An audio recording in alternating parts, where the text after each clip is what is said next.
Hello everyone, હું છું દીપ સંઘવી, જ્યોતિ CNC automation લિમિટેડમાંથી. તો આજે આપણે છીએ ઓમનીટેક એન્જિનિયરિંગ પ્રાઇવેટ લિમિટેડમાં, જે યુઝ કરે છે જ્યોતિ CNC ઓટોમેશન લિમિટેડના 100થી વધારે મશીન, જેમાં છે ટર્નિંગ સેન્ટર, ટર્નમિલ સેન્ટર અને VMCs મશીન.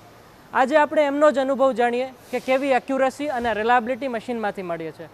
હું બોલી આવીશ પ્રતિકભાઈને કે એમનો અનુભવ શેર કરે.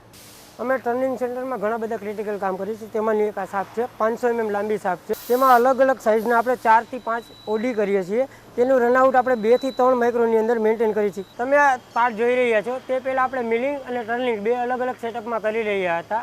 આપણે પ્રોડક્ટિવિટી વધારવા માટે એક જ સેટઅપમાં DX 205 એમાં બનાવીએ છીએ.